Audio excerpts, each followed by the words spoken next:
So I would like to first invite Professor Jomo Kwame Sundaram. Well, he's an old friend of and a member of ARENA. He's also the former United Nations Assistant Secretary General for Economic Development in Malaysia. He has written on economic development challenges. He was an economics professor until 2004 and Assistant Secretary General for Economic Development in the United Nations system during 2005 to 2015. He received the Wassily Leontief Prize for Advancing the Frontiers of Economic Thought in 2007. So, Professor Jomo, please. Thank you very much, Kinchi, and let me congratulate you and your team for the excellent preparations for this event. Allow me to also pay tribute to two friends who have passed recently at the beginning of the COVID-19. One of them is old Kandika Makandawire, who was a very close collaborator of the late Sabir Amin. And the other is Martin Kokok Peng, who was the last director of the South Center. You have asked me to speak on deglobalization, which I happily accept. Let me pose the question as to whether or not we should consider deglobalization to be progressive in this day and age. And specifically, I would like to consider some of the contexts in which deglobalization is taking place. I think if we look back historically, we will find that globalization, as it is often referred to, really refers to a phenomena which is supposed to be relatively recent. But if we think about the context in which deglobalization is taking place, the prior globalization, so to speak, arguably goes back about 5 centuries. It goes back to the time of the Iberian voyages of exploration. Next year will be the 500th anniversary of Magellan or Magallanes or Magalhaes' circumnavigation of the world. One should actually emphasize that the first person to complete the circumnavigation was actually his slave, Enrique, who came from Southeast Asia, whom he acquired after the conquest of Malacca. If we think about this, what was significant about the situation 5 centuries ago? The main difference, I would argue, was the changes in transportation, the development of large sail ship capacities. Now, we often forget that other sail ships were also developed. One should remember that almost 6 centuries ago, the Admiral Zhuang He, or Cheng Ho as he's popularly known, actually embarked on at least 7 voyages of exploration, reaching at least the east coast of Africa and possibly for some people further west. All this was possible, but it did not necessarily lead in those cases to what we would associate today with imperialism. So it is important for us to decouple the notion of globalization from the notion of imperialism. They are obviously closely related. Globalization enables imperialism, but you can have cross-cultural, cross-border relations which are not necessarily oppressive, which are not necessarily exploitative. Another very important development which has been very significant, particularly in the last couple of centuries, is the development of communications. And initially, of course, much was made of the development of the telegraph, and subsequently, in the last few decades, of course, digitalization and the new information and communications technology are considered to be very important. Undoubtedly, this too has had tremendous effects. But I think it is important for us to remember that transportation and communications were really enablers rather than the essence of what we would consider to be globalization. Now, you have introduced me as an economist, and I will stick to that given the time constraints which we have. I think it is important for us to begin to recognize that there has been for a long time trade, and trade is of various different types. And Samir Amin was one of those who highlighted the significance of what he called long distance trade, trade in which the parties were not aware of the differences of the cost of production or were unable to replicate differences in production modes in different situations. So trade has been extremely important, and we have seen the growth of international trade. But again, I would like to emphasize that trade need not necessarily be exploitative or oppressive. Unfortunately, I think we all know that much of the trade which exists in the world today is characterized by various criteria, including the fact that you have primary commodity producers in the South, in developing countries, basically producing goods at relatively low prices, and in turn having to import materials, especially from the developed countries, at much higher costs. And this, of course, has been something which has been observed for at least 7 decades. People like the late Hans Singer and Raoul Prebisch, among others, highlighted this, but many others have elaborated on this phenomenon for quite some time. But I would emphasize that what might be termed the imperialism of free trade arguably begins in the middle of the 19th century. And it's important for us to recognize that, because if we look at the big differences in income, which happen globally, which many economists have recently traced over the last 2 centuries, the big income differences begin really about 2 centuries ago with the Industrial Revolution. And so the imperialism of so-called free trade is actually a crucial part of that phenomenon.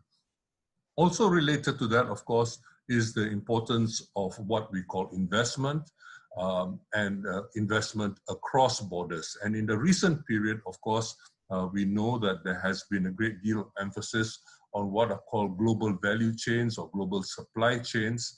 And this, of course, has become under serious threat in the last decade or so. I would like to emphasize that the slowdown in international trade begins from the global financial crisis of 2008-2009. It does not begin from the COVID-19 pandemic. And this is important for us to recognize. There has probably been an acceleration, and the trade numbers are not fully in yet, of this whole process in the recent period. But it is also very possible that some of this will be quickly restored once the pandemic is successfully contained. This remains to be seen. It's not a certain outcome. But what is very important is the fact that 2 major powers, the United States and Japan, have actually announced deliberate policies of persuading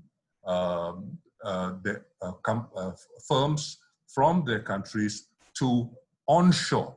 In other words, instead of offshoring production, which has been the norm in recent decades, which has contributed to what we call the global supply chains, there is now a big emphasis on onshoring, ostensibly for technological and strategic reasons, particularly in the face of what they see as the China threat. But this will have immediate consequences. This will have consequences not only for China, but it would also have immediate consequences for those of us who are involved in producing for supply chains which involve China. So for example, much of Southeast Asia produces goods both primary commodities as well as intermediate goods, which go into Chinese assembly and production. And likewise, we find that a lot of the expansion of trade from Africa, from sub-Saharan Africa in the last few decades, for the last 3 decades or so, actually involves China and to a lesser extent India. So this will have very, very important consequences which we will need to think about very importantly.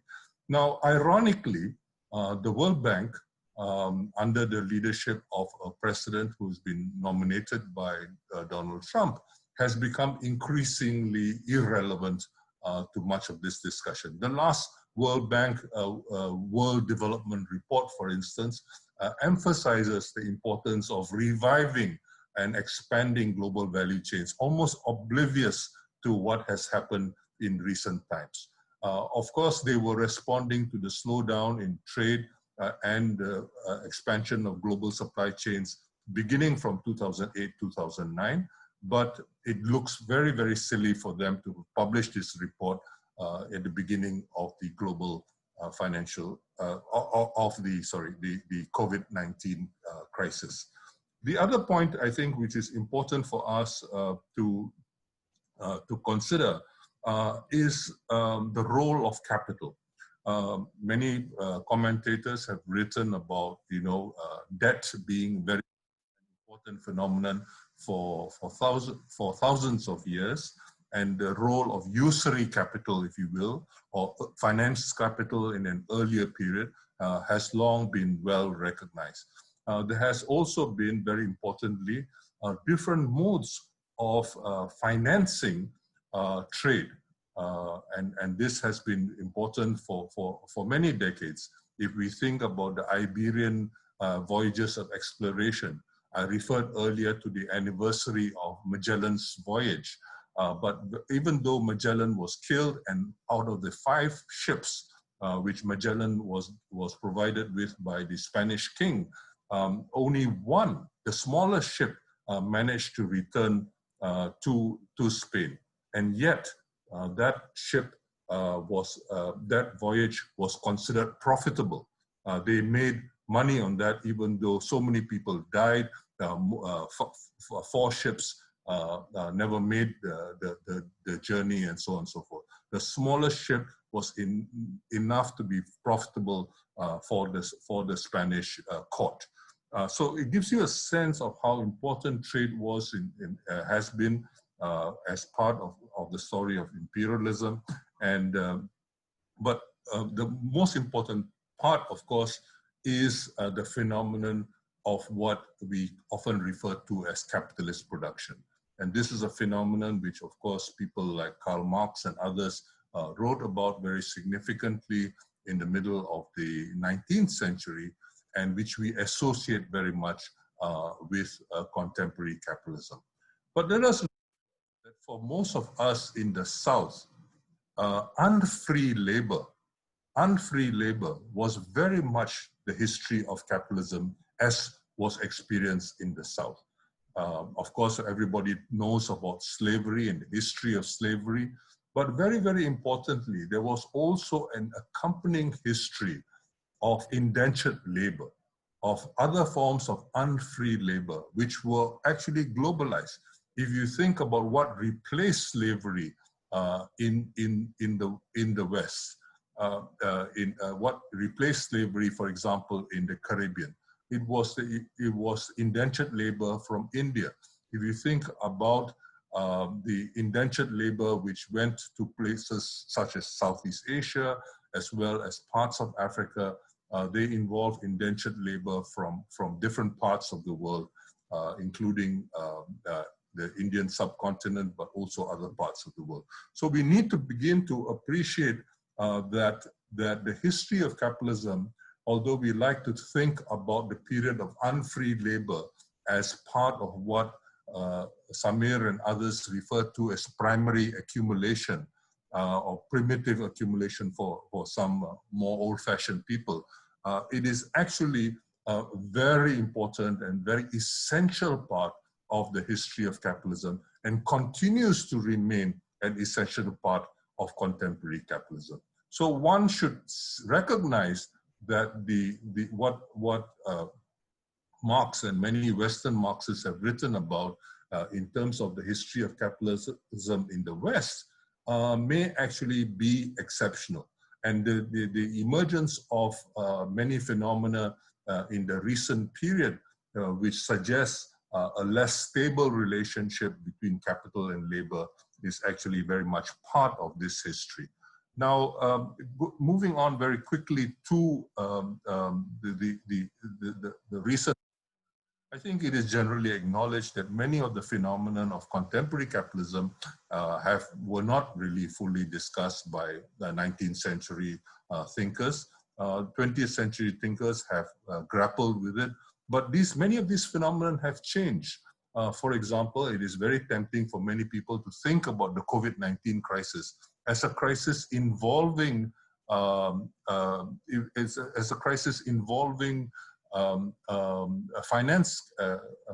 financial crisis. But in fact, if we think about it very carefully, the COVID-19 crisis is actually a very, very different type of crisis. So trying to deal with many of these phenomena in the traditional ways is actually hugely problematic. And it actually reminds us of how in a sense, ossified our thinking is. Let me quickly move to some of the cultural phenomena, because this is obviously been organized by many of you in cultural studies. Let me emphasize that the emergence of what is referred to as identity politics has been very much noted. And I would like to suggest that the period of deglobalization, which we have been seeing in the recent decade or decade and a half, is actually associated with ethnopopulism, the rise of the phenomenon of Mr. Trump in the United States, the phenomenon of Jair Bolsonaro in Brazil, the phenomenon of Narendra Modi in India, and many other ethnopopulists in different parts of the world.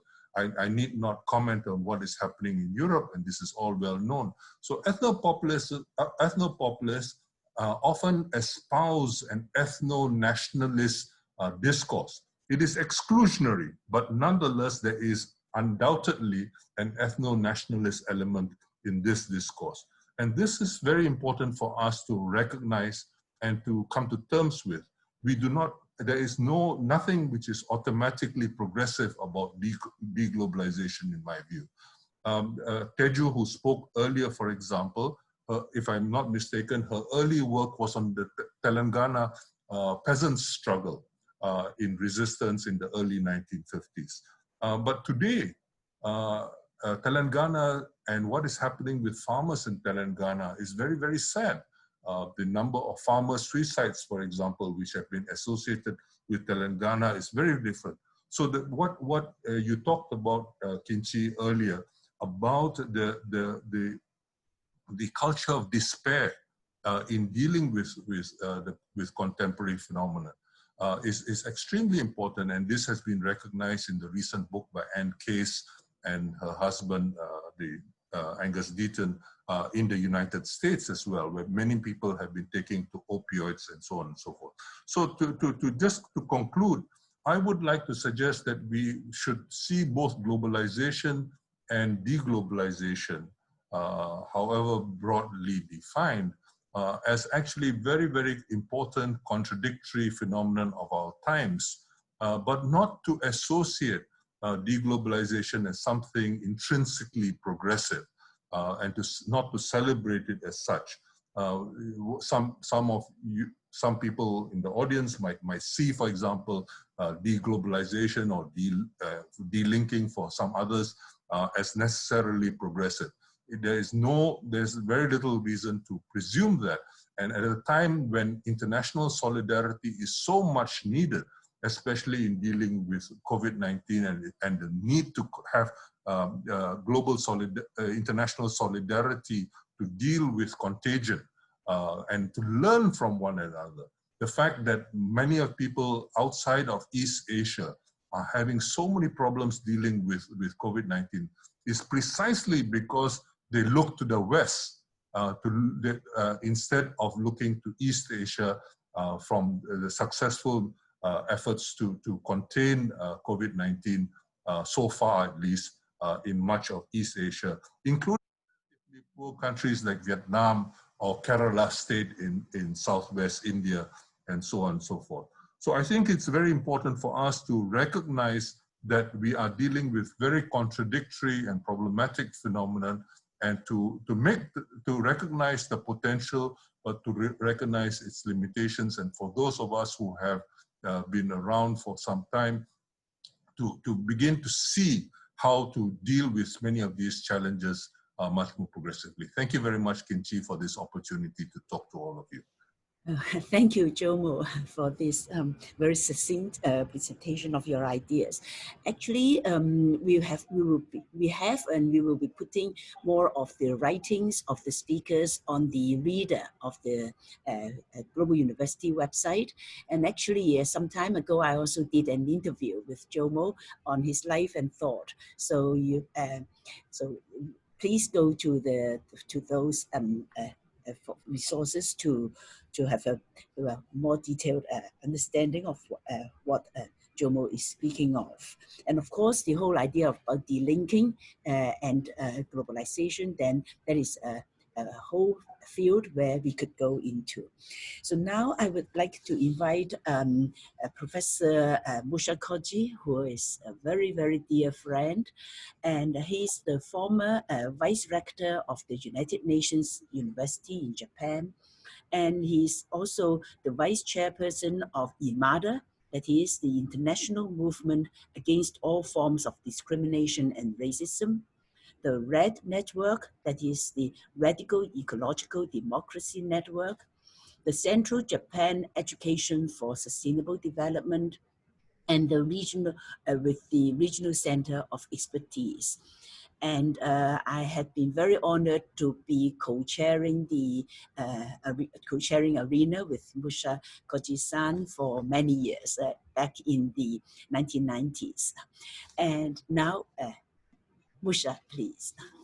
Before starting, I must also thank Kinchi and everybody in Lingnan and everybody who enabled us to meet here. Now I will just start my it's going to be 5 minutes each.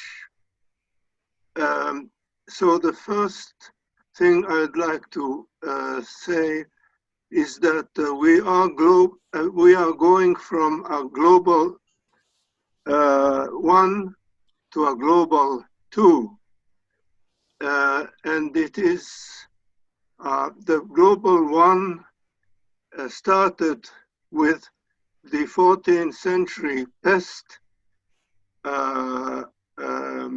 and this is the end of the pest international time is now coming, and we are going into a global 2, our COVID-19 international. And I am here, I would like to thank the South-South Forum, which already enabled me to listen to Professor Wen Tuen, who taught me about the fact that the forces of production will be translated into a shift in the relations of production, which is the end of the pest international, and I like the international song, but probably now we are going to need a new international song about the COVID-19 international.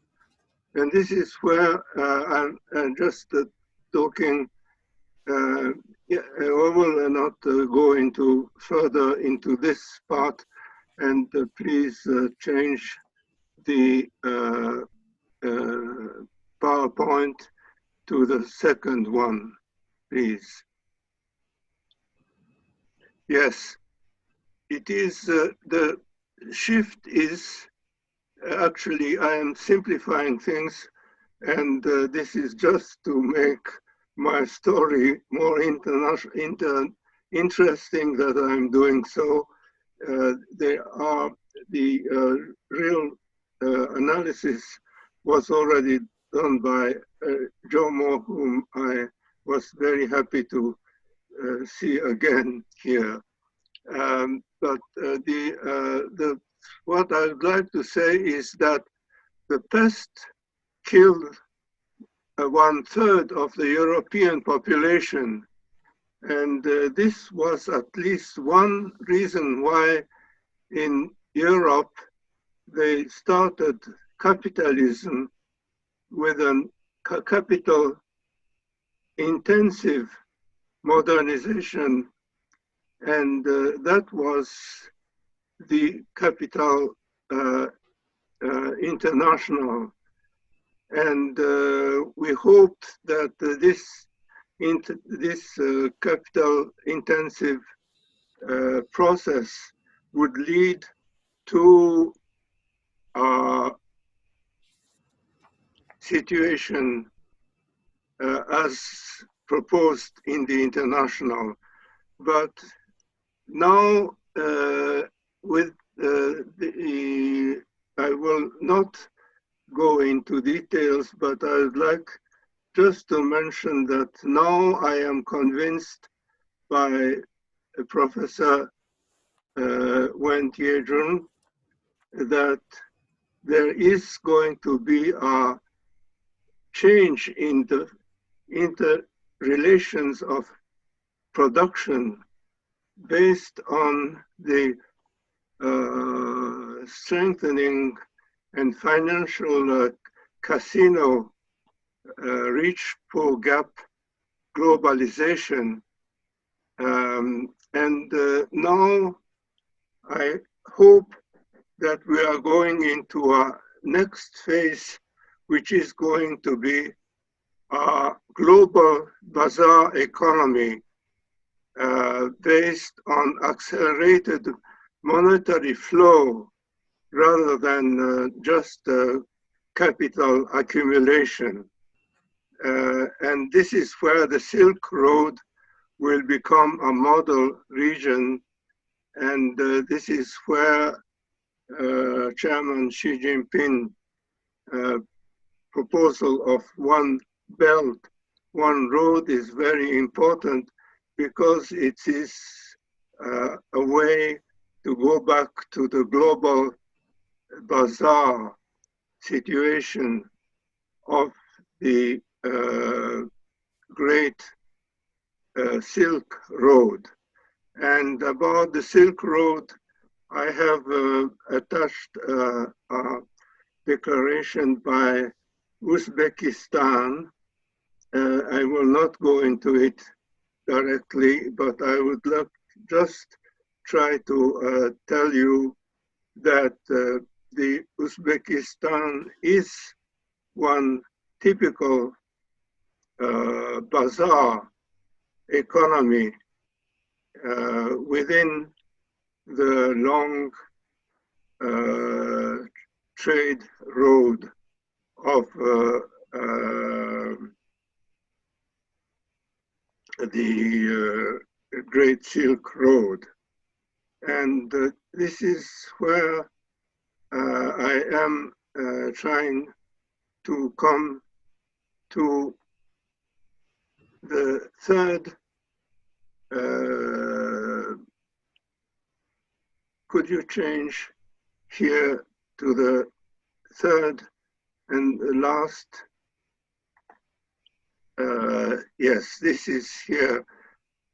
There is going to be a new world federalism based on the Sustainable Development Goals if we succeed in developing the new COVID International.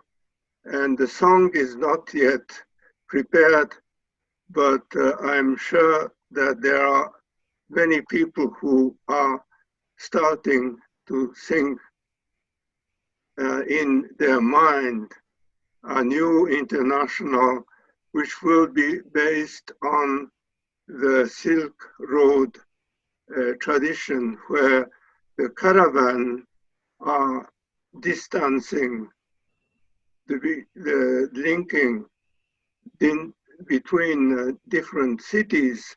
It's not, the Silk Road is not based on nations, it's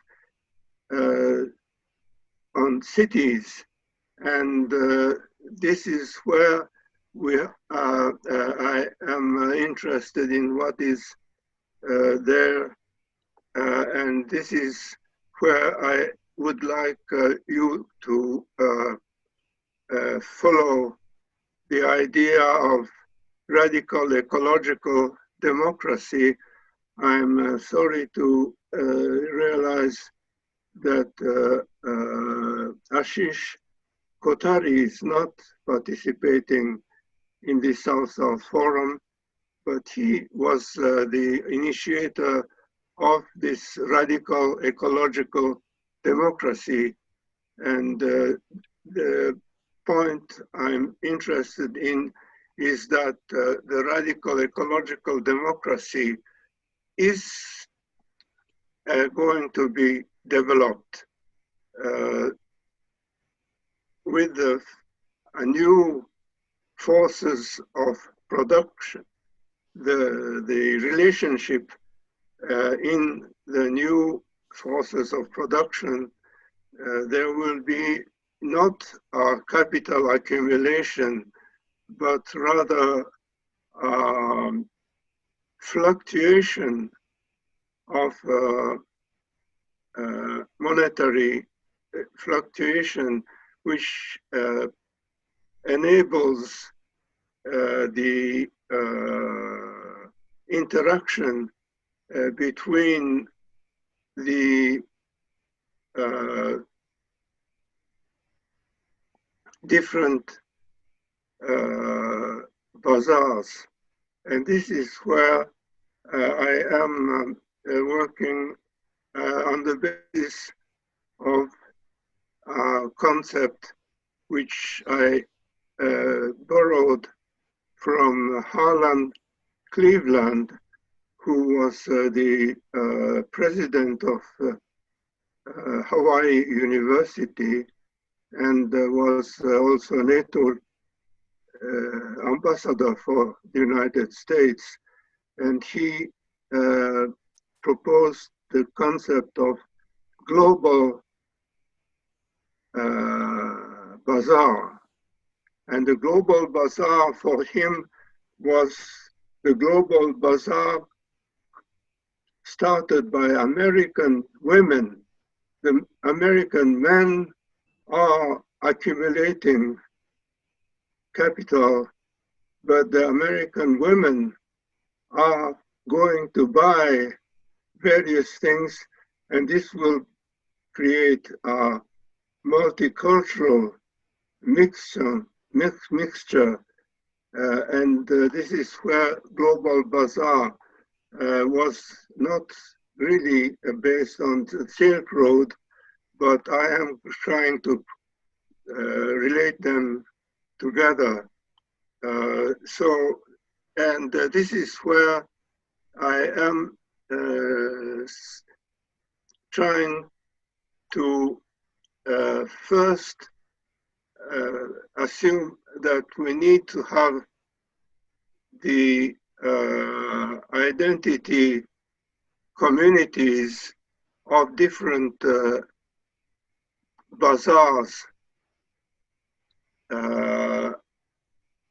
with their own identity, but open to the not only products, but also ideas, the multi-cultural realities is combined with the identity of each of the bazaars. And this is what is proposed in Uzbekistan report on traditional values.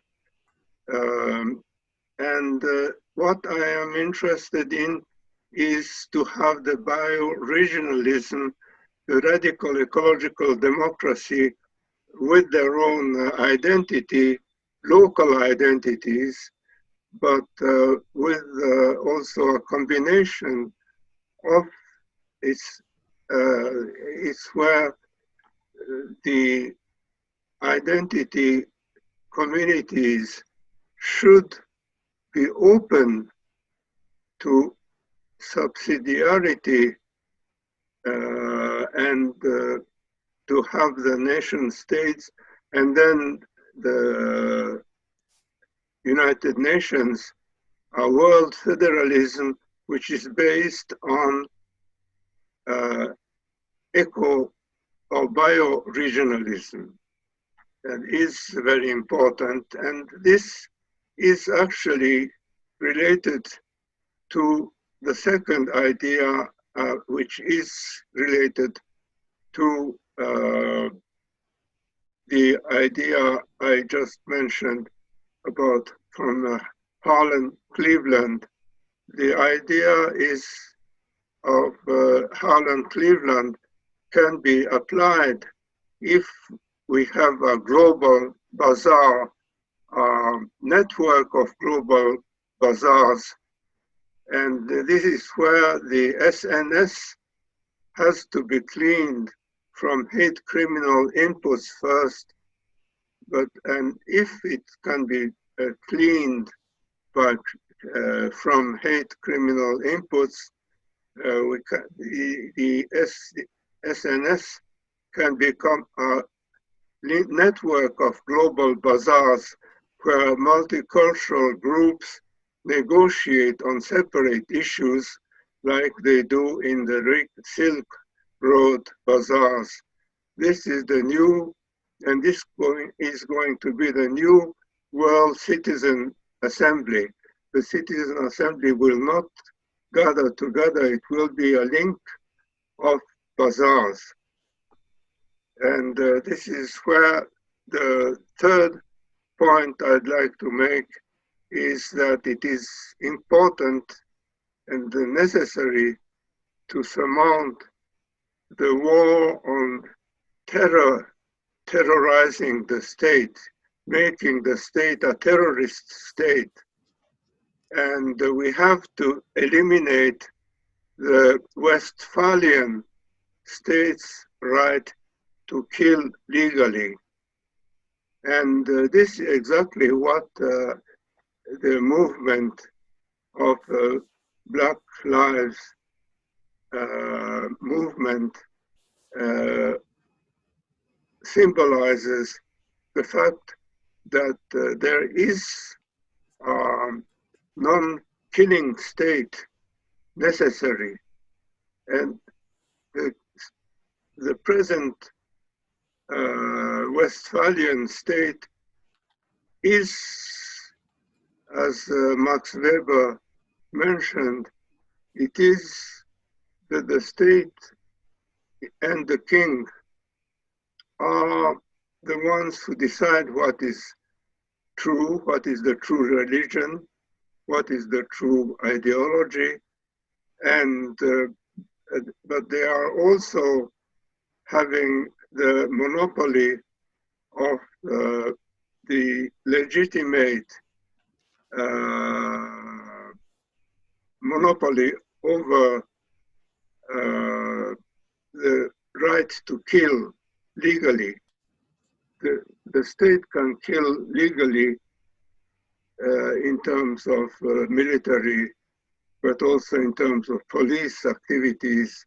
And this is where we need to go beyond the Westphalian state's right to kill legally. And this is where I would like to come to another good friend I had who passed away, the idea of Glenn Page, who is writing a book on non-killing political science. And I think that this is the kind of thing we have to combine with the global bazaar idea. And this will bring in a new one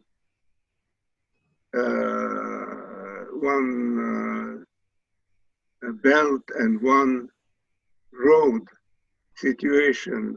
And I have attached a document where there is a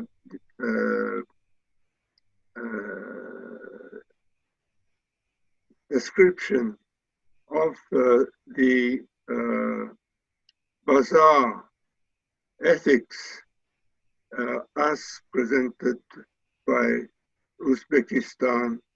And there is also a peace boat proposal about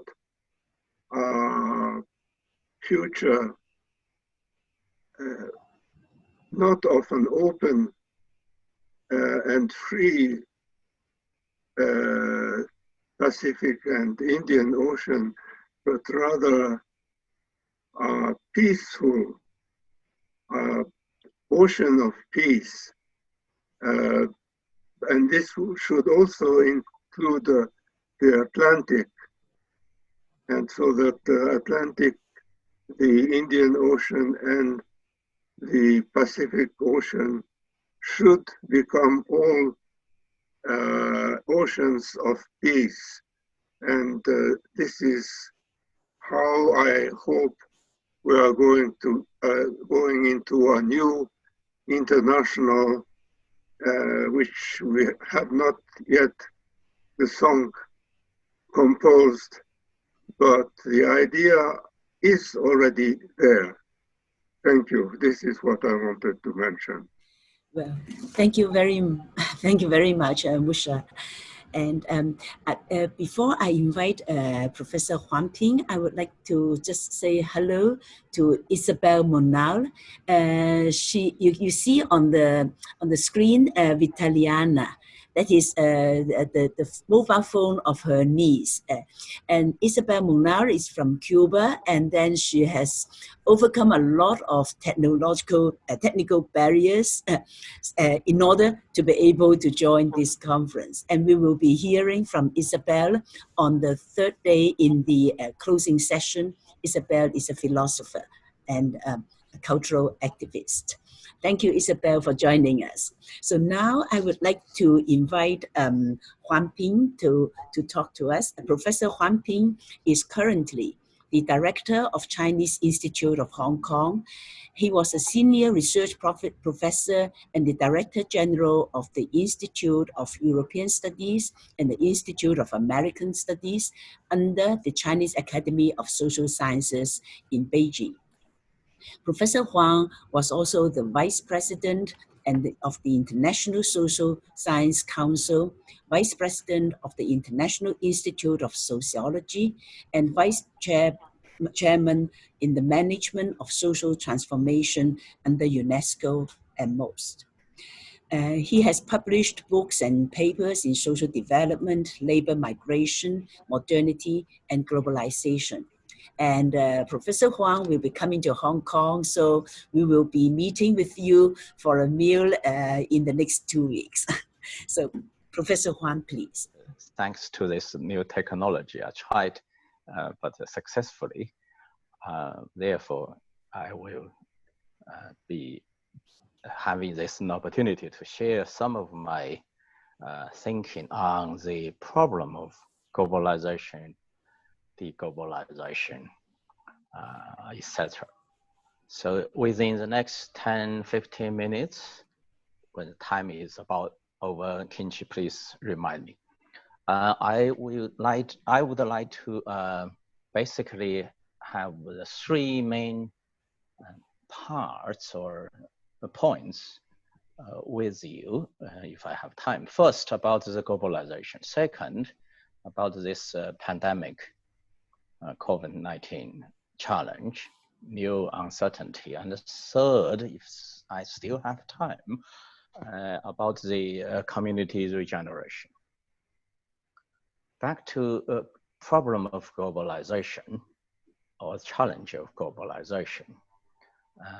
I began to observe this, I like to use the term phenomena, or this new wave of globalization phenomena in the middle of 1980s, when there was still high time during the Cold War period, because at that time China already began its opening and reform. And in some other parts of the world, we have Asian tigers. Before Asian tigers, we had Japan. And in Sri Lanka, in Egypt, in Mexico, or also even before Shenzhen, there were such so-called zones, economic zones for trade or for free or freer trade, etc. So even during the high time of the Cold War, the phenomena, especially dominated by those transnational corporations, and they have had such a let's say, influence on the world economy as well as on very local, either developing or developed regions, states, countries, markets. But the main sort of so-called new globalization, of course, was after the Cold War. So during the Clinton period of time, also in those years, IMF, World Bank, and some other such organizations have actually lead this so-called globalization or new globalization. But the problem, then from a phenomena to a problem. So even from those years, I began to know such people, Kinchi and many others in this South-South dialogue forum, arena, and other opportunities, including the ones in world system studies, who mostly, basically all of them have unfortunately passed away. The problem is this globalization has caused or resulted in huge, massive inequality, widening the gaps already existing, but widening the existing gaps between poor and rich, between North and South, between classes, races, gender, different sectors. So even with such either Asian tigers, even in Japan case, Asian tigers, Southern China coastal areas where the GDP or other indicators show such a so-called increase development. But if we carefully look at the gaps, carefully look at the problems, difficulties, challenges to those vulnerable, also women, poor, others, and global South, unemployment, poverty, and all of those issues, even during Margaret Thatcher, Ronald Reagan's Britain and the United States. So such, already existing gaps caused by basically the capitalist system. Because of this globalization, they are getting more serious. So ironically, after several decades of this globalization, we had as previous speakers pointed out, the financial crisis. Of course, 1997, we have already the Asian crisis, also in Latin America, some other parts, but in the 2007, 2008, the crisis was actually is from the Wall Street, then to all over the world, to Europe, which this is still going on, have massive and serious consequences. And in the meantime, so-called from the Seattle anti-globalization, then to some other parts of this globalization either slowed down or something, we use the term de-globalization. And in Europe, for instance, actually after the Asian crisis, but before the 2007, 2008, there was September 11th. This is another kind of a challenge to the system or the dominated globalization by those mainly transnational corporations and the leading developed states, in particular the USA. Then in Europe, we saw the problem of refugees. We saw the problems of even more serious debt, sovereignty debt crises. So even in these developed region, states, countries, problems, difficulties, challenges, all were getting more serious and more obvious. But ironically, this deglobalization now had a kind of reaction from the right, from the so-called first protectionism in terms of trade, populism from the very right, and also now the kind of a new, someone began to talk, and in our forum there will be a so-called new Cold War. Either it's already here or it is coming. But the American first, thanks to Donald Trump, was a kind of more than de-globalization or decoupling, but a kind of anti-globalization.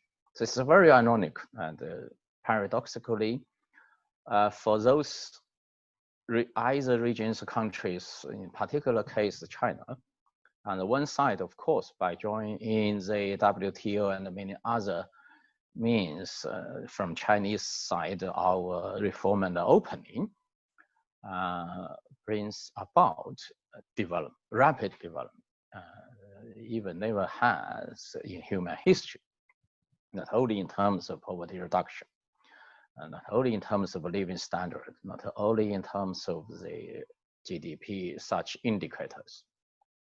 But on the other side, in terms of environment, in terms of the community, the local level, solidarity, in terms of the public health now,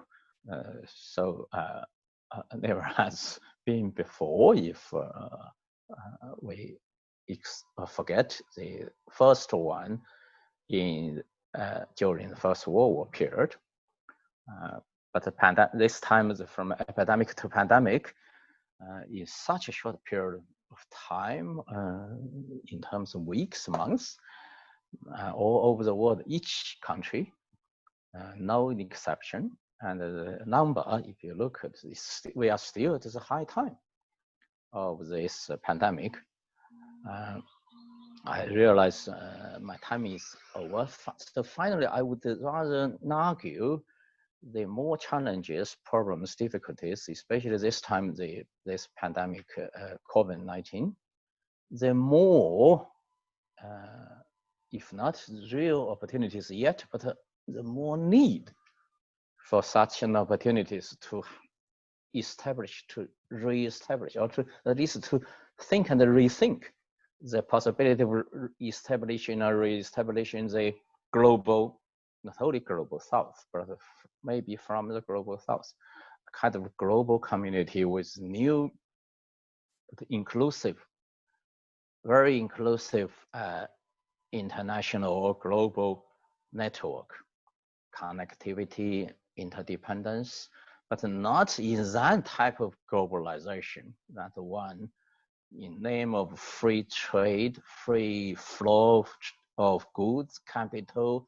service, and not necessarily free, but a massive flow of people, either globally or regionally, in the European case, regionally.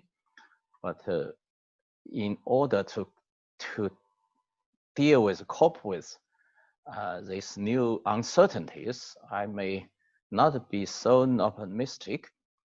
We may need another 3 decades, 2 decades, 10 years to work out a new order, or with more equality, more opportunities for the poor, for the South, and therefore more inclusively for sustainability, for sustainable development. Therefore, the community regeneration is one of the key.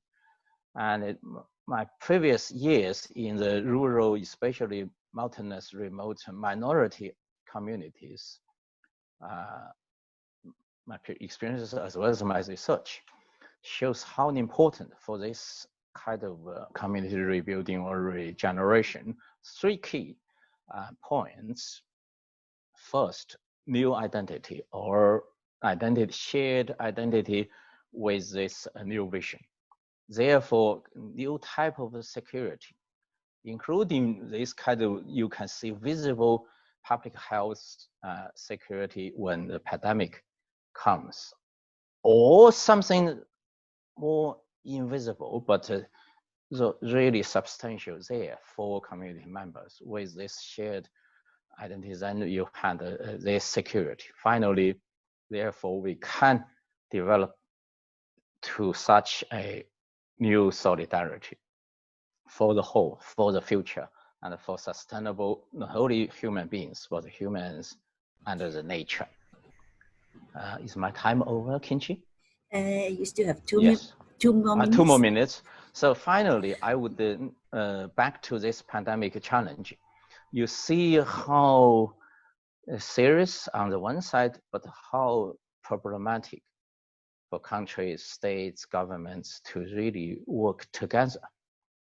In theory, of course, when there's such a challenge, common threat, there should be a cooperation call and a sort of solidarity against the pandemic challenge.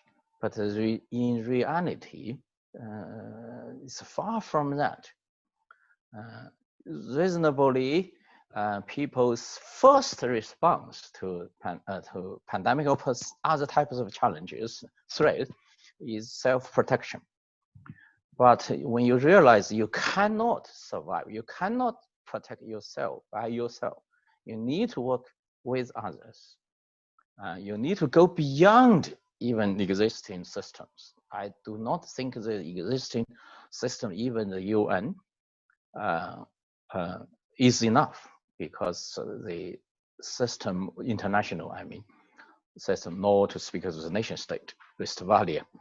But international system, mainly the UN was the product of the Second World War, for peace, of course, and for when there is a peace, for development. But actually for this non-traditional threat, pandemic, climate change, we did not have a global partnership and its system yet. But this time, we don't know how long this will last. We don't know when we can get over, but we need real new solidarity and cooperation, collaboration, globally, locally, regionally. Then to see how a new type of global partnership, if we do not use the term globalization or new globalization, but more inclusive global partnership, and institutions can be either improved or reestablished. Thank you, Kinche. Thank you to all of you. Thanks. Thank you, Professor Huang Ping. Yes, so now I would like to invite Dr. Hilmar FARID. He's a scholar, cultural activist, and lecturer. In the 1980s, he worked as a translator of students' stories. He is a founding member of a collective of artists, researchers, and cultural workers in Indonesia. And he is also a co-founder and now chairman of the Institute of Indonesian Social History, and has been the director of Perkumpulan Presses since 2012. At the end of 2015, he was inaugurated as the General Director of Cultural Affairs, a directorate under the Ministry of Education and Cultural Affairs of Indonesia. And of course, he's also a member of the arena community. So, Dr. FARID, please. And thank you for organizing this. I think it's a very important initiative, and I honored, of course, to be able to share a panel with our great scholars here this morning. But let me allow me to share a set of slides. Yeah. So I will begin with a quote, actually a couple of quotes. And since the self-isolation, I've been reading a lot, which otherwise is not possible in my job as a Director General for Culture. And I've been revisiting some of the old and classical works in order to understand that how people across history responded to previous crises, including the Black Death. The first quote is from Ibn Khaldun. It's Muqaddimah, written back in the 14th century. And I think this quote aptly summarizes the effect that the Black Death had on Western and both Eastern civilizations. And I'm particularly interested in the last sentence of this. It meaning the Plague, overtook dynasties at the time of their senility, but they had reached the limit of their duration. So the idea of governments and the reference to medical reference to senility is very powerful here. And I think to understand our current situation, yeah, and especially when we see the responses from different government of economic recovery, when they keep repeating the same old prescription since crisis in 1998 until now. Yeah, so this is the situation that we are in. Second quote is from Antonio Gramsci. And I think it's very important to understand that the crisis here, as he said, consists precisely in the fact that the old is dying and the new cannot be born. And in this interregnum, a great variety of morbid symptoms appear. And I think Jomo before had already identified some of these morbid symptoms, but I want to identify others that I think are also important.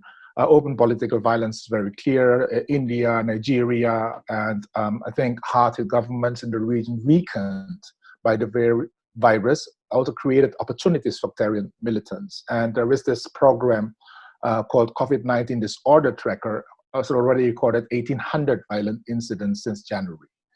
And we also witnessed outbreaks and manifestations of mass discontent, the Black Lives Matter protests all over the United States.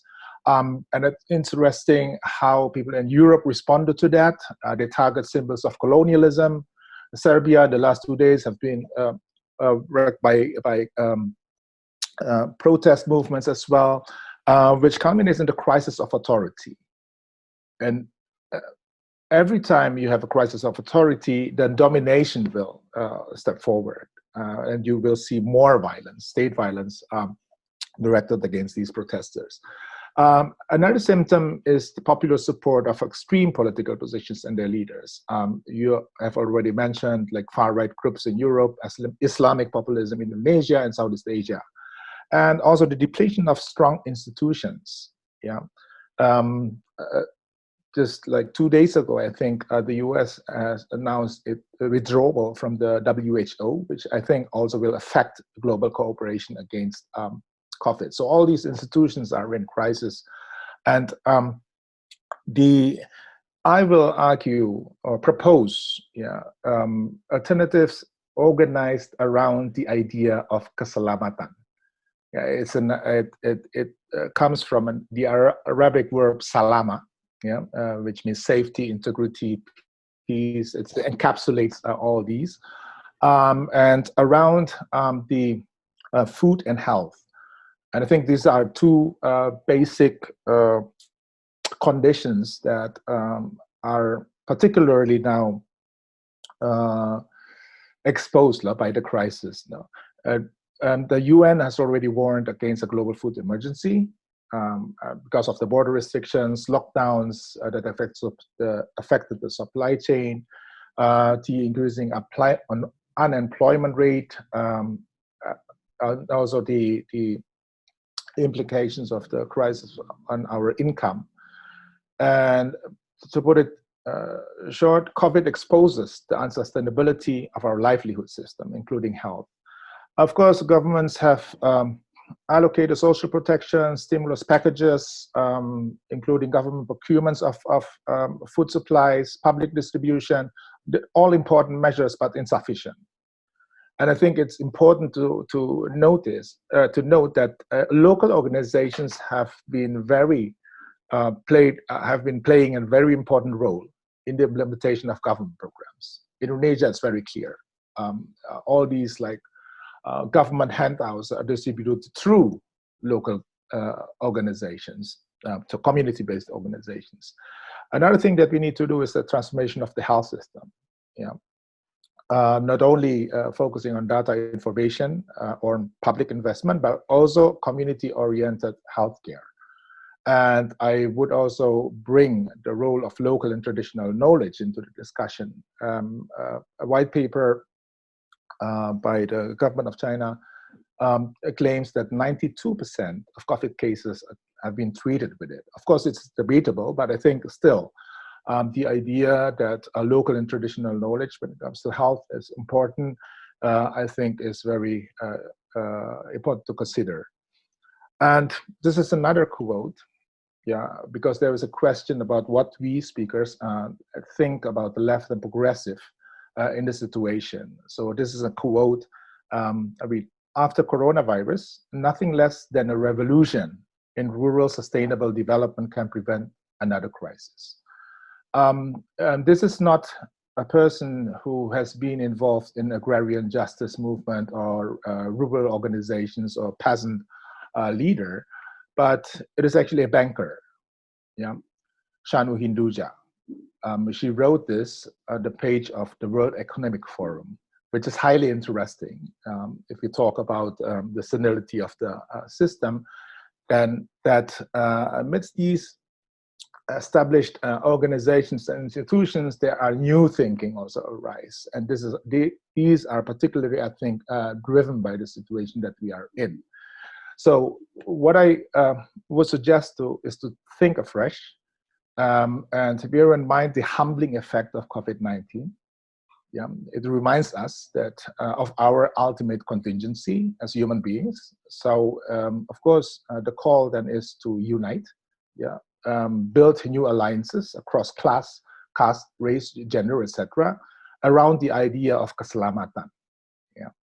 The aim is, of course, to regain control over our physical and health well-being and social economic conditions. And in the case of Indonesia, geography matters a lot. We have no less than 6,000 inhabited islands.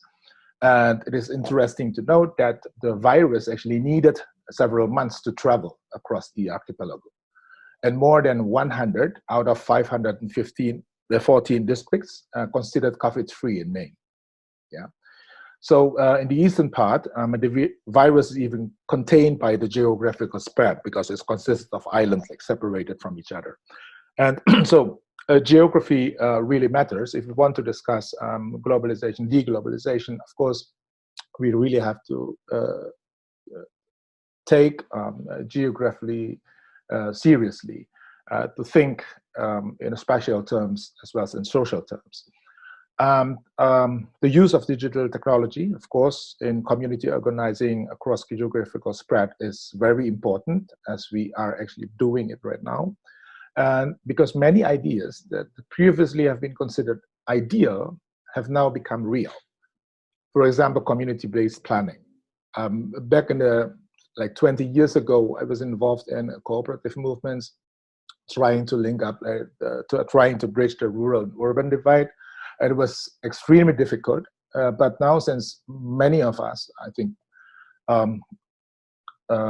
are connected through digital technology, all these initiatives that previously thought to be impossible are now actually possible to do.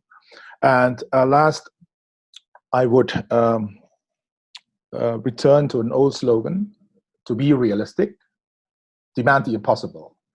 I think in these times we have imagined more, we have loved more, and we have to create more. And I was particularly struck by the opening, the music that was the composition that was played out in the beginning of the session. I think it really helps us to respond to this situation right now. Intellectual, cognitive, solid ideas are important, but not enough. Really have to fill the rhythm of the movement. So I thank you again for organizing this and inviting me to speak at this panel. Thank you. Thank you very much, Hilmar. And maybe later on you can also tell us about the manifestos of the public intellectuals. How about if you just mention that now? Actually, several weeks ago, we organized a mini conference, and Kinhide was also speaking at the conference. I think it was a very interesting, highly interesting initiative, and the result of this is a public statement, a joint statement by public intellectuals in response to the crisis.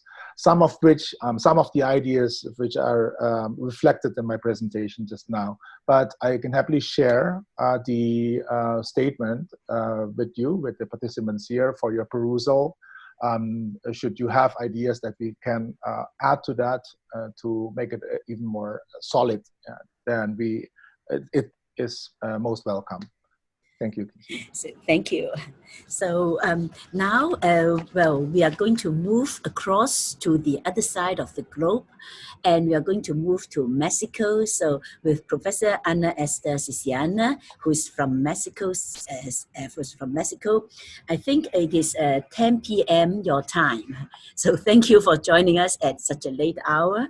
And Professor CECEñA is, well, her research topics are on hegemony and emancipation, geopolitics, militarization, strategic resources, transnational companies, etc.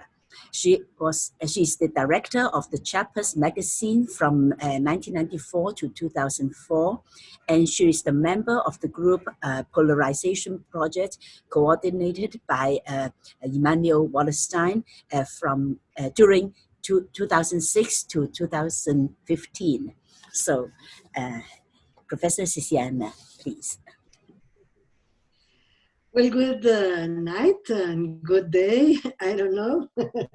But first of all, I want to thank Kinhide by the invitation, and I want to congratulate her for organizing this kind of very interesting and huge Congress and keeping me inside. Well, as time is short, I will just talk about 3 topics, and I want to do 3 proposals too. Then the 3 topics are the historical limits of capitalism, as I think we are in a civilization crisis in this moment. Second topic is the territoriality of power, as I think this is changing now, and it's not the same in the 20th century and in the 21st century. And the last one, the third, is the systemic bifurcations, the systemic possible bifurcations.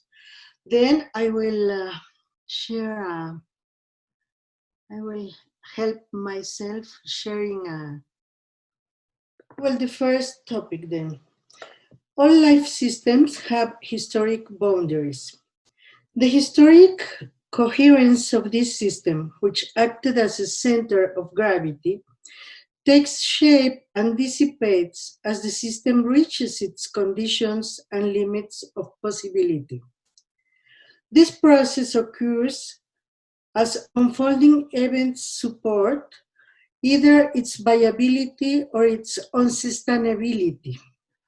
Capitalism, with its tendency to objectify and pursue technological improvement as a goal, has long passed the point of its maximum possible development and has started walking in the opposite direction, eroding its own structural basis and showing no signs of deceleration.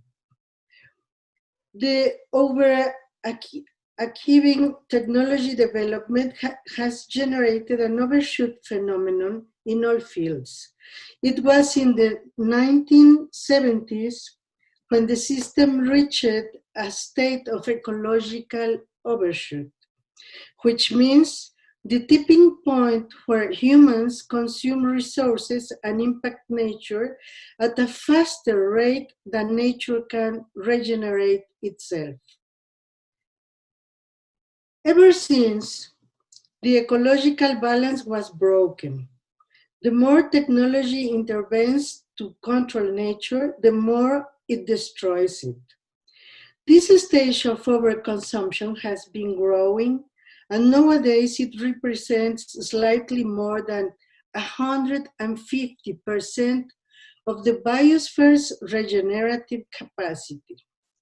The rate of extinction grows exponentially as the forest cover shrinks by the day. Also, the virgin and agricultural lands are being occupied by genetically modified organisms under the protocol of monoculture that cancels the biodiversity and represses the creativity and ability of nature to recreate and reinvent itself. From my perspective, the ecological overshoot, as dramatic as it is, does not summarize the complexity of the problem. There is also a parallel overshoot in social terms on which we have to focus. The relative and absolute abundance of available working force has promoted the depreciation and disposability of human life. Life expectancy is decreasing, and people die of curable diseases as life quality increasingly degrades. Is this the extinction process of ethnocultural alternatives or specific social brackets? In any case, and in both of them, it's a catastrophe. Capitalism has entered what I call its apocalyptic phase.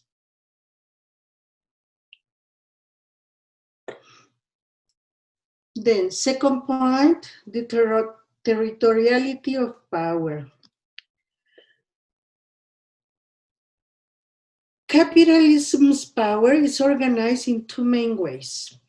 The first one is around nation states, which provides it with a territorial figure. Often this figure is mistaken by the country itself, ignoring the social complexity that signifies states as spaces of confrontation. This confusion provides capitalistic corporations with a buffer that alleviates their responsibilities. At the same time, it provides it with a protective shell that includes national armed and diplomatic forces, as much as an institutionality that blurs the boundaries between capitalists and nation interests. In capitalism's apocalyptic phase, where all hell has broken loose, the state seems to recoil as a defense or survival strategy, a process called deglobalization by some scholars, yet increasingly becoming permanent exception states, non-Commonwealth states. The predominance of nation states as modes of organization remains true. At the same time, however, the system attempts to shatter weak states. For example, in the Balkans, Iraq, Syria, Palestine, and Venezuela. Then not all the states are closing over themselves. That's why I don't agree so much with the idea of deglobalization. Power, on the other hand, is also organized in a corporate manner, trespassing the limits of the institutionality established by the international order, which promote corporate endeavors and at the same time as impose certain restrictions on them. The foundation of global corporations gave the kickstart to the globalization process, but moreover, to a transformation of international institutionality and territoriality. The corporations, still protected by the institutional umbrella, have developed a particular kind of territoriality that I call archipelago territory. It refers to the articulation of a myriad of physically discontinuous spaces where a corporation has settled, some in land, some in the ocean, and some in space. The whole of them are, in fact, the corporation's territory. These territories are shaped as webs with non-adjacent geographical nodes, regulated by the corporations as they have absolute agency to control the behavior within the space. They also have agency to generate a kind of stability that is not that of liberal democracies, and therefore seems much more appropriate for the contemporary dynamics of the world. Showing no interest in democracy and feeling no need for consensus, this kind of territorial organization is setting the paradigms for a direct way of organizing the power structure. The difference between nation and archipelago territoriality is that the former attempts to be an organization structure around the Commonwealth, therefore including some form of democracy and consensual mediation. The latter, however, gives zero importance to what happens in the rest of the world, except when it finds potential or actual competitors. Its society are the owners, the stockholders, the private armies, the employees, and factory workers. Everything and everybody else is considered the leftovers of the planet, doomed to roam among countries like immigrant zombies with no origin and no destiny, as there are so many nowadays. This process deepens as the land belongs to increasingly fewer hands, including those of crime organizations. Due to the difference in their corporation system timelines As much as there are different styles and visions, China can be considered closer to the former kind of territoriality, while the United States closer to the latter. Despite the fact that capitalism's dimension remains global, because currently productive activities and company management are global, it is experiencing a shrinking trajectory. Societies are increasingly left outside, viewed from the system's perspective as useless or dysfunctional. The current system that pretends to be global is not capable to integrating the world's population as a whole.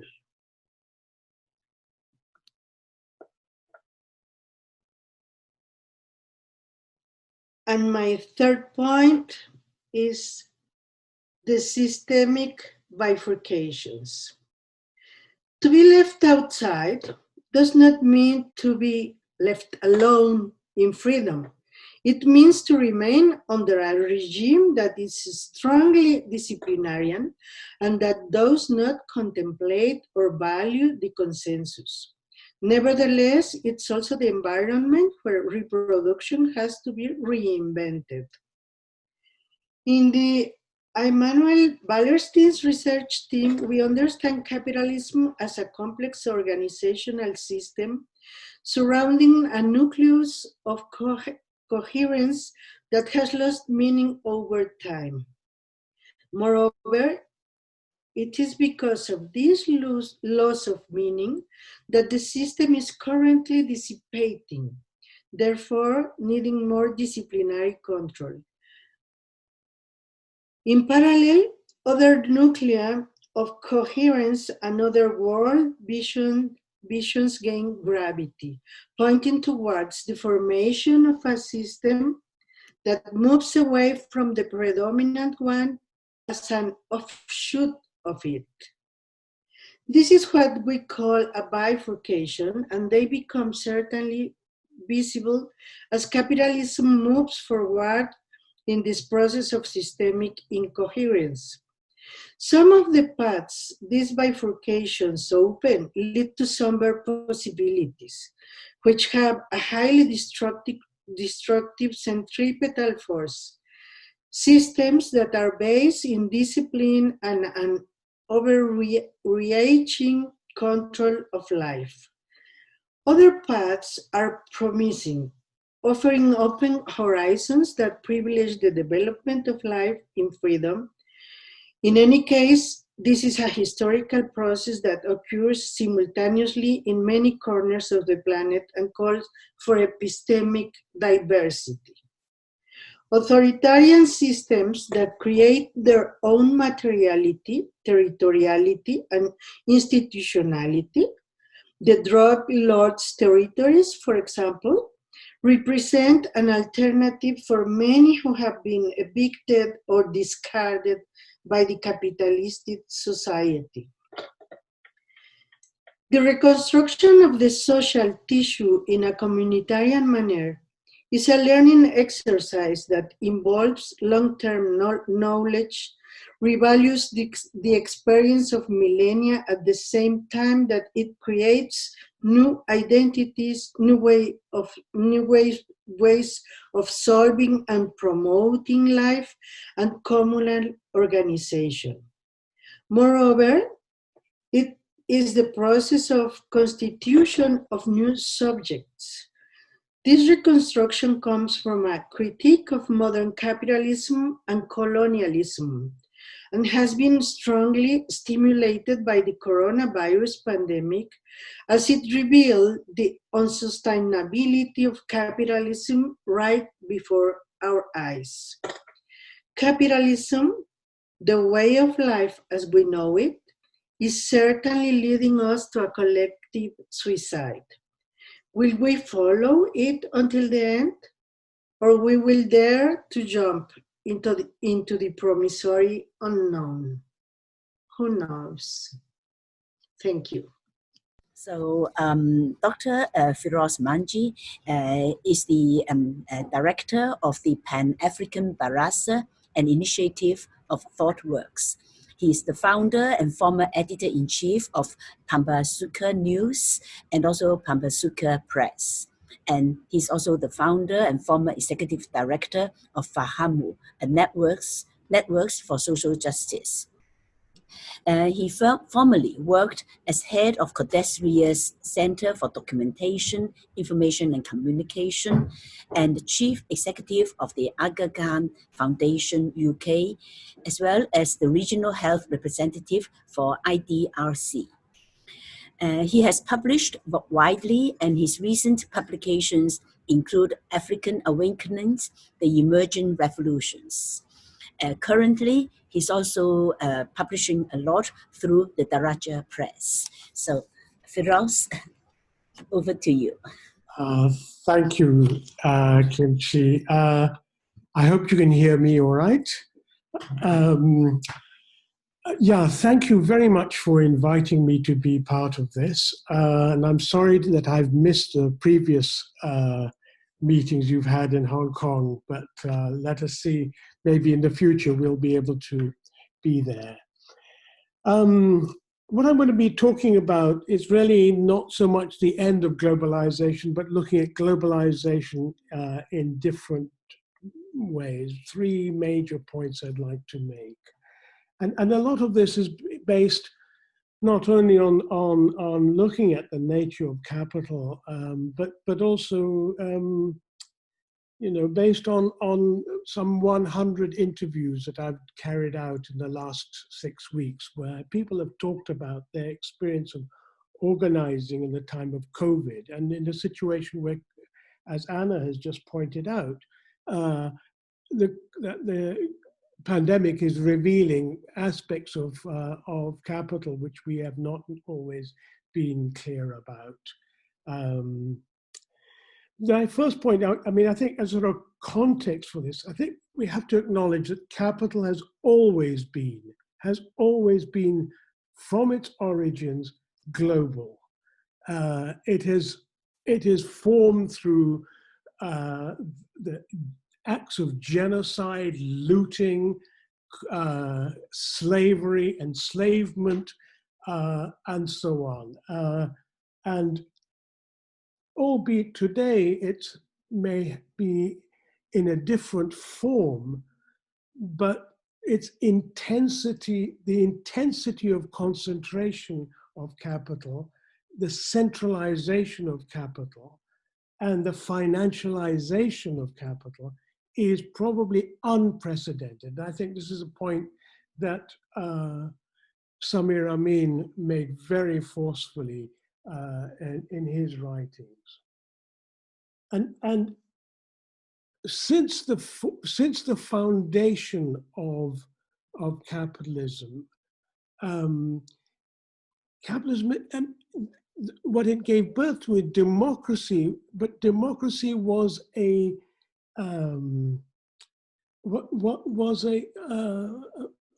exclusivist project. I think one looks at how democracy was formed in the US. You had only white male slave owners allowed to vote. And as Losoda points out, what was created was two separate zones, what he called the sacred zone and the profane. I would rather today call it the supremacist zone and the sacrifice zones. And it's been the history of this world since the birth of capitalism in the form of and the formation of these two zones has been a story of the contestation between these two zones, with those who are condemned to live in the sacrifice zones are contesting the privileges of the supremacist zones. And as we've seen over this last few hundred years, there have been gains made. People women have organized to gain votes. Labor has organized. The colonized have found freedom. Black people have organized, and so on. There's been massive contestation with the supremacist zones.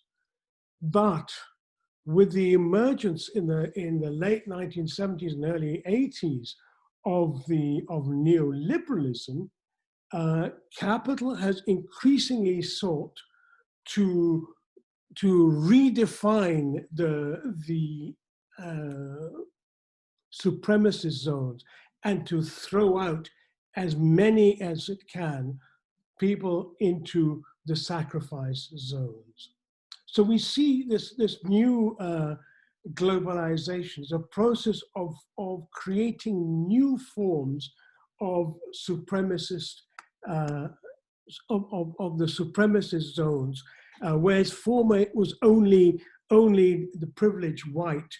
Today, it's still a supremacist zone, but it is one in which the privileged are allowed to be in. But a process of the expulsion of the majority from the sacrifice zones. And so what we are seeing is a globalization today in a much more intensive form of these two contested zones and the process of expulsion of the majority into the sacrifice zones. And so we see a globalization of the climate crisis, the condemnation of people into zones which are, the temperature is going to rise to such an extent that it'll be uninhabitable by humans and possibly from any other forms of life.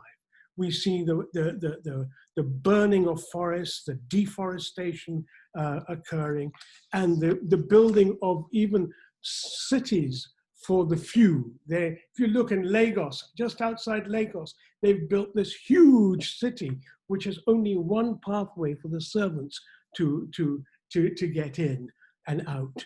But it is a protected zone. It won't be flooded because it's a floating city. And that is what we see as part of the formation of the globalized, privileged, and supremacist zones. We see, because of the constant concentration, that people are not going to just simply be accepted to be thrown out into the sacrifice zones, an increasing militarization of society, an increasing militarization of health, of development, and so on. We see a globalization of land grabbing and natural resource extraction and amputation in effect. And as Rob Wallace in two extraordinary books, one is Big Farms Make Big Flu, and more recently, Dead Epidemiologists, he points out that the destruction of forests, the major deforestation that has occurred in favor of the creation of commercialized agriculture and livestock production.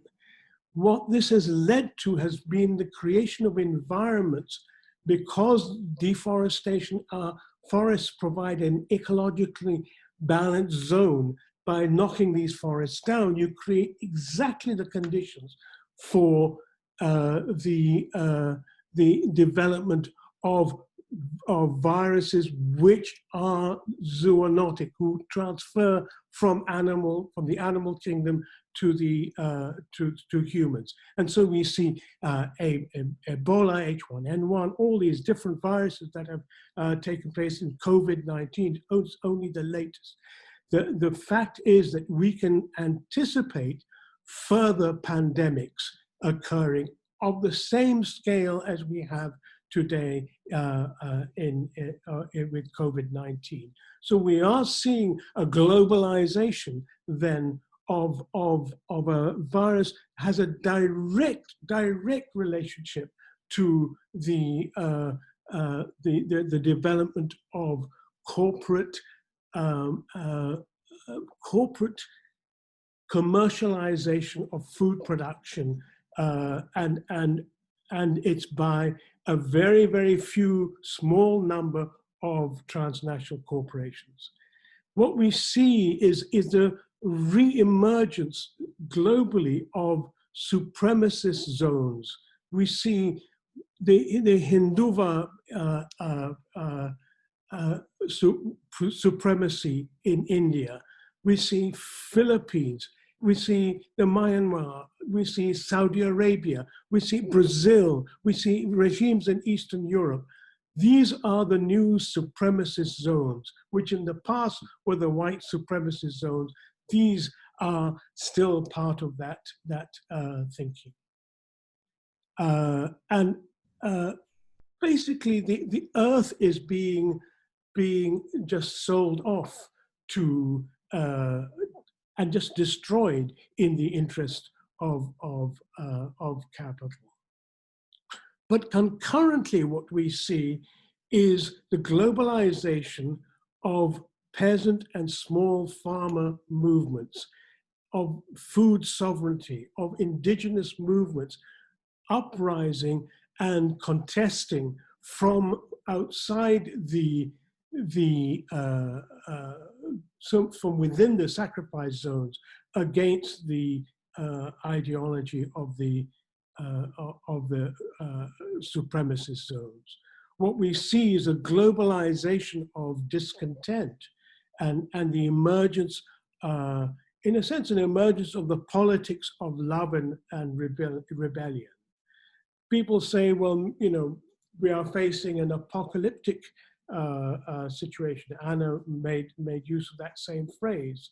I think, I'm not sure. I think there are certain cracks appearing in the body politic, but let us see where this will go. But there is an emergence of counter-corporation. There's an emergence of self-organization, and certainly, and I think the rise of the Black Lives Matter movement across the United States and elsewhere has shown a globalization of solidarity, and I think that we must take hope in, because this is people organizing. This is people feeling that they need to invent what it means to be human and to decide on another way of organizing. But I think we have to be careful not to describe these movements, these what appears to be oppositional movements, to be resistance. As Michel Alexander pointed out, these movements are not the resistance. They are those who are giving birth to a new world. It is the state, it is the military, it is the police, it is capital that are the resistance. Thank you.